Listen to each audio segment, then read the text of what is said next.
북한의 고위급 외교관이 주재국이었던 쿠바에서 탈출해서 한국으로 망명해서 정착한 사실이 오늘 조선일보 단독 보도를 통해서 뒤늦게 알려졌습니다. 바로 쿠바 주재 북한 대사관의 리일규 정치 담당 참사인데요. 지난 2016년 당시 영국 주재 북한 대사관 공사로 있다가 귀순한 태영호 전 국회의원 이후 한국에 들어온 최고위급 외교 인사라고 합니다. 리 참사는 오늘 보도된 조선일보와의 인터뷰에서 이 탈북 계기부터 북한의 내밀한 정치 사정들을 아주 자세하게 털어놔서 관심이 집중됐는데요. 리 참사, 김정은으로부터 공로를 인정받아서 표창장까지 받았던 말 그대로 엘리트 외교관이라고 합니다. 맞습니다. 이 쿠바 주재 북한 대사관에서 중남미 지역 전문가로 활동한 리일규 이 정치 담당 참사가 그 주인공인데요. 리 참사는 2013년 당시 이 불법 무기를 싣고 가다 파나마 당국에 억류된 북한 선박 이 청전강호 이 문제를 이제 해결할 공로로 해서 김정은 위원장으로부터 표창장을 받은 인물입니다. 쿠바에서만 총 9년 정도 근무한 쿠바통이라고 하는데요. 이 망명 직전, 그러니까 두 번의 그 쿠바 그 파견 근무를 갔는데 망명 직전 그 쿠바에서 가장 중요했던 그 임무는요. 한국과 쿠바의 수교 저지였다고 합니다.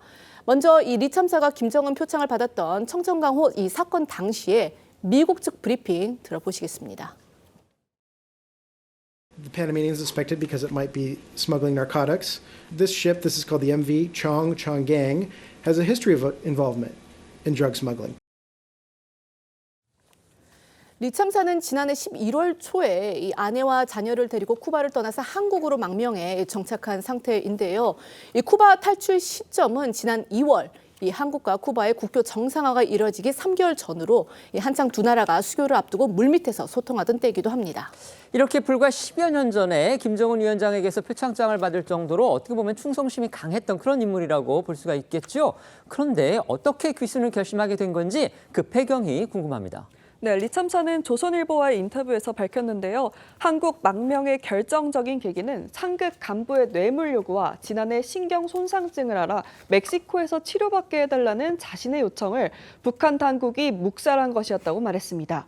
리 참사에 따르면요, 2019년 8월 외무성 대표부 지도와 부국장으로부터 뇌물을 요구받았지만 자금이 부족해 송금을 미뤘더니 이후 앙심을 품고 자신을 소환하려고 시도하거나 업무 평가를 야박하게 하는 등 괴롭힘이 있었다는 겁니다. 또 지난해 병 치료를 받을 수 있게 해달라는 요청을 외무성에서 24시간도 안 돼 불허했다면서 그때 북한을 떠나려는 생각은 옳다는 확신이 들었다고 밝혔는데요.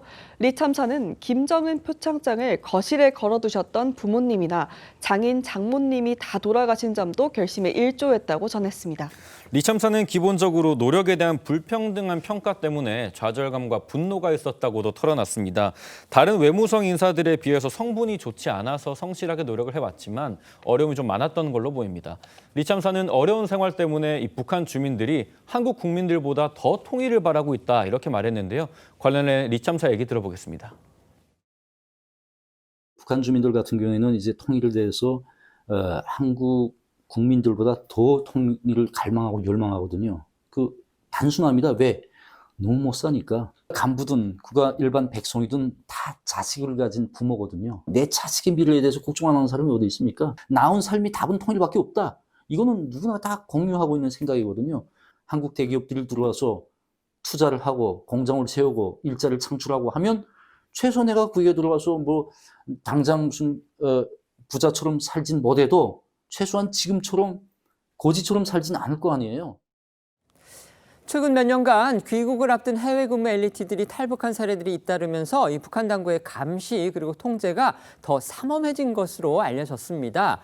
그렇다면 이 리 참사의 경우도 망명을 결심한 뒤에 실행하기까지 쉽지가 않았을 것으로 예상이 됩니다. 네, 리 참사는요, 이 작년 7월 중순부터 망명을 심각하게 고민을 해서 이 11월 초 쿠바 탈출을 실행을 했는데 이 실제 탈출을 생각하고 실행하기까지 한 4개월여밖에 걸리지 않았습니다. 하지만 그 기간 동안 몸무게가 7kg이나 빠질 정도로 마음고생이 심했다고 하는데요. 이 가족들에게도 직전까지 비밀 유지를 했다고 합니다. 이 비행기표까지 사놓고 쿠바 탈출 6시간 전에야 한국에 가자는 말 대신에 외국에 나가 살자라는 말로 결심을 전달했다고 하는데요.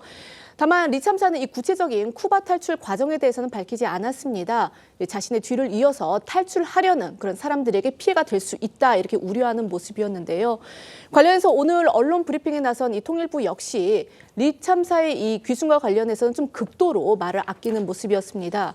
통일부는 리 참사의 이 조선일보 인터뷰 경위에 대해서 당사자 스스로 신원을 밝히는 것과 정부가 신원을 확인하는 것은 다른 문제이고 또 개개인의 신변에 문제가 있을 수 있기 때문에 확인해 줄 수 없다라고만 밝혔습니다.